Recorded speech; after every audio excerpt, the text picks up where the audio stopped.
자, 이 최순실 네. 씨와 정윤회 씨와 최순실 씨가 이혼을 2년 전에 했을 때 이 사건과 관련 없이 그 이혼 보도가 나왔을 때 왜 이혼하지?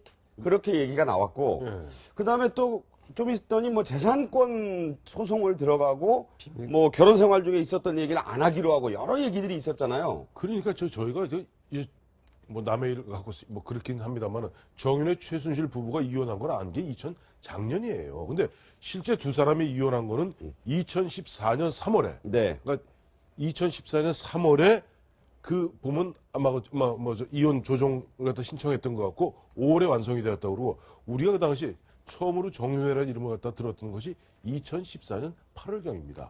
그 당시 모 기업이 후원하고 있는 그 다시 보자 강치야 독도에서 대규모 콘서트를 했죠. 네. 독도 이벤트. 네, 독도 이벤트. 그때 정윤회가 정윤기 실장이라는 이름으로 들어갔어요. 우리는 그때 보면서 야 세긴 세구나 이 정도만 알았죠. 근데 그해 11월 28일 날 세계일보 문건이 터졌고 네. 그 다음에 2015년 초에 우리 기억나시죠? 박근혜 네. 대통령 음. 독대가 그렇게 필요하세요? 그 이후 작년 한 상반기쯤 되어서야 두 부부가 이혼했구나. 왜 네. 이혼했을까? 네. 네, 그 비밀이 어제 청문회 과정에서 또 나왔는데요. 조한규 전 세계일보 사장이 누가 이혼하게 하라고 했다 이렇게 말했습니다. 누굴까요? 한번 들어보시죠. 정윤회를 최순실과 이혼하도록 대통령이 권유했다고 이렇게 하는데 이것도 문건에 나온 내용입니까? 문건에 나온 내용은 아니고요. 뭐 취재원으로부터 그러니까 2014년 1월 달에 1월 6일 날 정윤회 문건이 보도되고 2월에 박근혜 대통령이 두 사람 이혼하는 게 좋겠다 이렇게 권유한 것으로 돼 있고요. 그리고 3월에 이제 이혼한 것으로 이렇게 돼 있습니다. 예, 비선실세가 두 사람이었는데 이혼해가지고 한 사람이 떨려 나가니까 이제 비선실세 두 사람 중에 한 사람인 최순실이 슈퍼파워가 된 거네요. 그런 셈이죠. 네.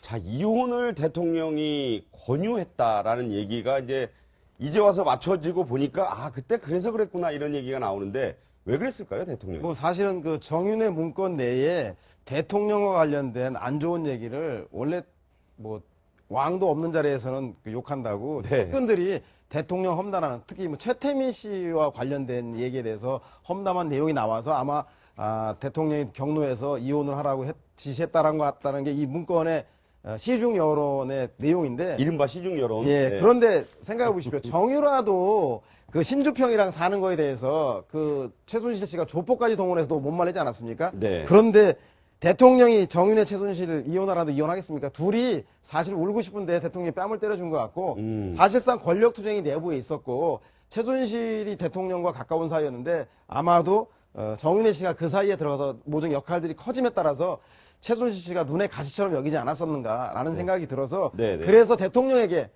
정윤회에 대해서 안 좋은 얘기를 계속 했기 때문에 결국 대통령이 최순실을 선택하고 정윤회를 소위 말해서 떨어뜨릴 실각시킬 수밖에 없었던 게 아닌가. 조한규 사장 말을 그대로 우리가 액면 그대로 받아들이면 그 문건이 보고된 것, 즉 네. 보면은 조홍천 비서관을 통해서 김기춘 실장, 그다음에 뭐 어떻게 뭐 구두 보고했는지 모르겠어 대통령한테 전해준 건 1월 6일 그 전후다. 네네. 이 얘기예요.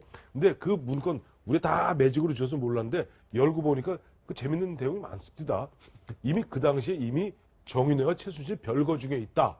별거의 사유는 정윤회가 전처에서 난 애들을 챙기면서 최순실가 틀어졌다. 이런 얘기 하나 하고 또 하나는 거기 놀랍게도 문고리 3인방 얘기가 안 나오고 십상시 얘기가 나옵니다. 네. 제목 자체가 정윤회가 십상시예요. 정윤회가 보면 십상시하고 중국 강남에 있는 중식당에서 만나서 이야기하면서 그걸 자연스럽게 나오는 얘기가 뭐냐니까 아까 우리 서영호 소장이 얘기하고 싶었던 거 있죠.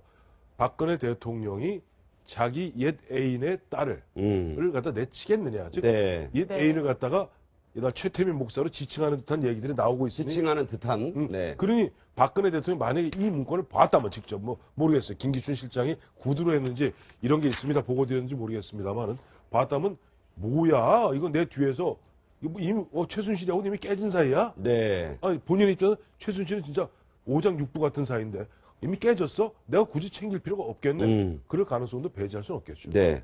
그 이후에 결국에는 최순실 씨가 슈퍼파워가 됐다는 거 아닙니까? 네, 그랬었죠. 그래서 네. 지금 여의도 정가, 특히 이제 새누리당 쪽에서는요, 요번 이제 최순실 게이트 터지고 다들 깜짝 놀란 게 정윤회가 더 파워가 세다고 다들 생각해 그쵸. 왔거든요. 근데 이제 이 보니까 완전히 실세는 최순실이었다. 네. 그러니까 부부 간에도 뭐 정윤회가 과거에 이제 박근혜 국회의원 시절에 비서실장도 하고 했기 때문에 정윤회, 그, 이른바 삼성동 지하, 이제, 그림자 비서실장, 삼성동 실장, 뭐 이런 식으로 이제 정윤회의 어떤 존재감을 봤는데, 보니까 완전히 아니었다는 게 이제 헛다리 짚었다, 이렇게 네, 됐던 거죠. 헛다리 짚었다는 게. 네, 이제 그 유명한 네. 최순실 게이트에서 이제 삼척동자도 외울 만한 게 이제 권력설 얘기잖아요. 1위, 2위, 3위. 네. 사실 이 얘기가 나온 게 이 즈음 아니겠습니까? 그렇죠. 이 문건. 이 문건 사건 때문에 그 당시 그 유출 책임자로 박관청 경정이 네. 검찰에 구속됐을 때 그때 검찰에서 수사를 받을 때 했다는 이야기 아닙니까? 1위가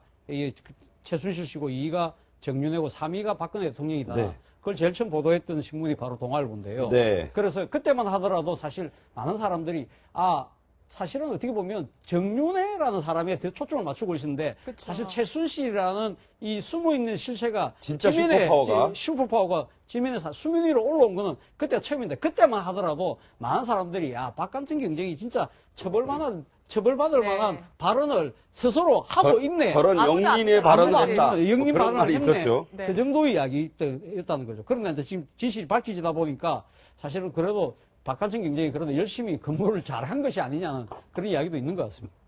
네. 자, 여기서요. 아까 이세민 씨. 그 네. 이세민 씨가 사태 초기에 나왔던 유명한 역술인. 사실 이세민이라는 이름도 개명을 해서 했다는 이름 아니겠습니까?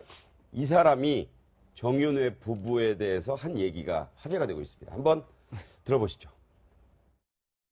상을 딱 주면 애 키우는 것도 힘들고 원래 가정생활하면 참 힘든 것 같아요. 그러면서 와이프가 좀 기질스럽니다.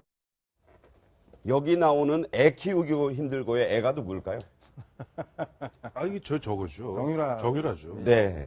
그러니까 기질이 드세다. 이 얘기는 정윤회 씨의 아버지인 정관모 씨의 인터뷰에도 나옵니다. 그러니까 드세다는 표현보다는 뭐 큰일을 할 그릇 어쩌고 그렇게 얘기하잖아요. 근데 정윤회 씨하고 최순실하고 둘 다 재혼 아닙니까? 근데 최순실은 다 알다시피 최태민의 딸이고 정윤회는 최태민의 뭐랄까 어디가 경호. 경호. 그러니까 최순실은 최태민이라고는 교주의 적이고요. 딸이고 이 경호원이었단 말이에요. 네네. 그러니까 최순실이 정윤회 보기를 뭘로 받겠습니까? 네. 자기보다 이게 급이 낮은 과거 같으면요 아씨가요 마당사하고 결혼한 거예요 이게. 네. 그러니까 우습게 받겠죠. 비유를 그 하자면. 이혼하고 나서 보면 아시지 않습니까? 대통령이라는 권력도 잃어버리고 자식도 잃어버리고 부인도 잃어버려서 평창의 시골집에서 강원도 시골집에서 혼자 있는 네, 걸 보면 습관하고 확실히 있죠.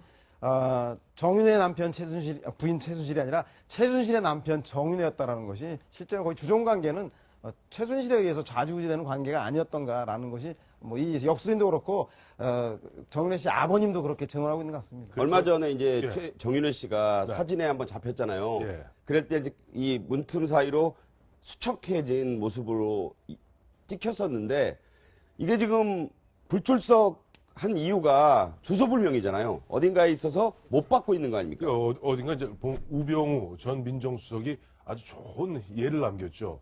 아마 조만간 국회에서 증언 및 감정에 관한 법률도 바뀔 거예요. 네. 아니 세상에 못 받으면 안 나가도 되고 처벌받지 않아요. 네. 그러니까 정윤회 씨도 이런 저런 묘수가 있었구나.